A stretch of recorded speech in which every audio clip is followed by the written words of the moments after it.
भ्रष्टाचार से वो पैदा हुए। कौन सा भ्रष्टाचार? अडानी भ्रष्टाचार।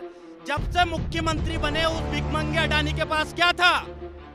पूरा देश जानता है ये बात और समझ चुका है कि पूरी गुजरात लुटा दी अपने मित्र दोनों को। राहुल गांधी जी ने एक फोटो दिखाई थी कि ये चाय पी रहा अपना चाय वाला प्रधानमंत्री नहीं प्रचार मंत्री। बाजू में बैठे अडानी भाई साहब सेठ बने बैठे।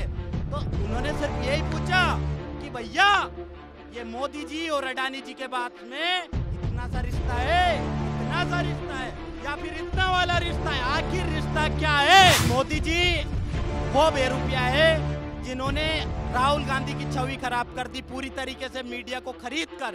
ठीक उसी तरह एक बात होती काम की और एक बात होती मन की बात। जो आदमी मन की बात करता है वो कभी काम की बात नहीं करता है, क्योंकि काम उसके पास होता ही नहीं है।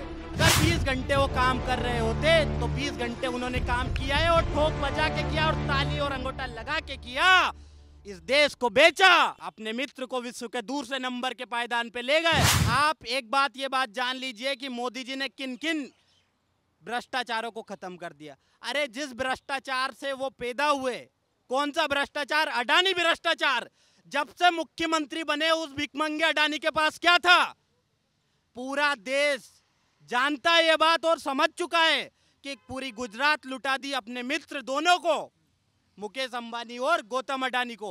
और उसके बाद पूरा जब से केंद्र में सत्ता आई भारतीय जनता पार्टी की 2014 में, तो एक एक करके पीएसयू में भागीदारी देना चालू करी। और तो और पीएफ का पैसा तक अडानी फंड में उन्होंने लगा दिया। ये बात कहां तक जायज है कि आप देश के जो कि कर्मचारी संख्या अधिकारी रहते हैं उन सब की तनख्वाह के जो पैसे काटे जाते हैं भविष्य निधि में उपयोग करने के लिए, वो पैसे आपने किसको दे दिए? अपने अडानी मित्र को। बीजेपी वाले कह रहे हैं अडानी का जो विरोध करता है वो देशद्रोही या अडानी देशभक्त। तो एक ऐसे ही पत्रकार के एक प्रवक्ता ने कहा था कि मोदी इस देश के पिता तुल्य है। तो हमारे राष्ट्रीय प्रभारी बने एनएसयूआई के कन्हैया कुमार जी ने ये बात उनसे उगल वाली थी कि मोदी जी उस भारतीय जनता पार्टी के पिताजी है। और ऐसा भारतीय जनता पार्टी वाले लोग दिन रात ही प्रपंच फैला रहे हैं और ये बात कहीं तक जायज नहीं लगती है। और ये सिर्फ अफवाह है, अफवाह से देश नहीं चलता है। क्यों चल रहा देश आपको जरा बता देता हूं कि मनमोहन सिंह जी की सुनियोजित भविष्य को विस्तार देने वाली योजना है, जिस योजनाओं ने इस देश को गढ़ा। आधार कार्ड जैसी योजना जब आई थी तो इन्होंने खुलकर विरोध किया।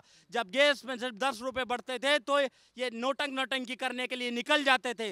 लेकिन आज वही आधार कार्ड सबसे ज्यादा काम आ रहा है इस देश के भीतर और वही गैस की टंकी 1200 पार पहुंच गई है। लेकिन फिर भी है बात कर रहे हैं बीजेपी वाले करते थे वो तो मौनी बाबा हैं, बोलते नहीं थे। मोदी जी अमेरिका में जाके बोलते तो लाखों लोग सुनने आते हैं। यहाँ सांसद तक मोदी का ऑटोग्राफ ले रहे हैं। आपको एक बात बता देता हूं भाई साहब कि मोदी जी वो बेरुपया है जिन्होंने राहुल गांधी की छवि खराब कर दी पूरी तरीके से मीडिया को खरीद कर। ठीक उसी तरह एक बात होती काम की बात और एक बात होती मन की बात। जो आदमी मन की बात करता है वो कभी काम की बात नहीं करता है, क्योंकि काम उसके पास होता ही नहीं है। काम होगा ही नहीं तो काम। 20 घंटे काम फिर क्या करते हैं? अरे अगर 20 घंटे वो काम कर रहे होते तो 20 घंटे उन्होंने काम किया है और ठोक बजा के किया और ताली और अंगूठा लगा के किया। इस देश को बेचा, अपने मित्र को विश्व के दूसरे नंबर के पायदान पे ले गए। लेकिन जब हिडनबर्ग की रिपोर्ट आई, उस रिपोर्ट में जब खुलासा हुआ तो फिर ठीक उसी तरह से उनको नीचे आना पड़ा कि नहीं पड़ा। आपने देखा होगा कि जैसे ही हिडनबर्ग की रिपोर्ट छपी उस दिन के बाद के कैसे अडानी शेयर घटे। 34वें पायदान पे पहुंच गया। विश्व का दूसरे नंबर का आदमी रहा, सबसे अमीर आदमी पहुंचने वाला था उसको। अब मोदी जी ने किया ना 20 घंटे काम किया, अपने मित्र को विश्व का 1 नंबर मित्र का सबसे अमीर आदमी बना। राहुल गांधी की साजिश थी हिंडनबर्ग रिपोर्ट सब जो आई फर्जी है सर। भाई साहब आपको बता देता हूं, फरवरी में जब बजट सत्र चालू हुआ था उस बजट सत्र में राहुल गांधी जी बोले थे और राहुल गांधी जी को गिनती के सिर्फ 34 या 32 मिनट मिले थे। और उस 34 और 32 मिनट में राहुल गांधी जी ने एक फोटो दिखाई थी कि ये चाय पी रहा अपना चाय वाला प्रधानमंत्री नहीं प्रचार मंत्री। बाजू में बैठे अडानी भाई साहब सेठ बने बैठे। तो उन्होंने सिर्फ यही पूछा कि भैया ये मोदी जी और अडानी जी के बात में इतना सा रिश्ता है या फिर इतना वाला रिश्ता है? आखिर रिश्ता क्या है? और उसके बाद एक और कांड हो गया। उन्होंने बोला कि मोदी जी की जो एक हमारे सेल में कंपनी आई उसमें 20,000 करोड़ रुपए किसके? जब मोदी जी से ये बात बोली तो मोदी जी ने प्रण कर लिया। फिर उसके बाद एक केस खुलता है भाई साहब। केस कब का? 2019 में मई महीने में राहुल गांधी जी ने एक भाषण दिया था कर्नाटक की चुनावी सभा में कि भाई साहब ये जो देश छोड़ के जा रहे हैं सारे मोदी चोर क्यों है। ये ललित मोदी, नीरव मोदी, इन लोगों का उन्होंने नाम लिया। लेकिन एक भाजपा के कोई विधायक रहे, मोदी जी कहां से आते थे? वो गुजरात से। और कर्नाटक कहाँ है? इधर पूरा महाराष्ट्र पार करके कर्नाटक जाना पड़ता है, तब गुजरात से कर्नाटक की सीमा लगती है। लेकिन उन्होंने केस किया गुजरात के सेशन कोर्ट में। जब सेशन कोर्ट में केस किया और वो केस उन्होंने वापस भी ले लिया।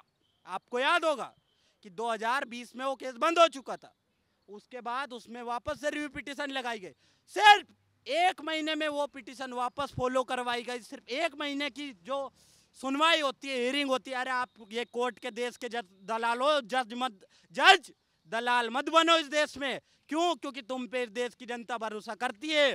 क्योंकि हर आदमी बोलता है I will see you in court, तो कोर्ट पे आपको भरोसा है इस देश को। लेकिन ये दलाल जज जिस तरह से फैसला दे रहे हैं और 1 महीने में जैसा फैसला दे के प्रमोशन उस दलाल जज ने पाया, उसके बाद से तो आपने देखा ही होगा राहुल गांधी ठीक, बाकी सब दलाल। सिर्फ राहुल गांधी को 24 घंटे में संसद से सस्पेंड कर दिया, 48 घंटे में घर छीन लिया। जब राहुल जी से घर छीना तो इस देश के लाखों लोगों ने अपना घर राहुल जी के नाम रजिस्ट्री करके भेज दिया इस दिल्ली में। कह रहे दलाल तो राहुल गांधी ठीक, बाकी पूरी दुनिया दलाल है।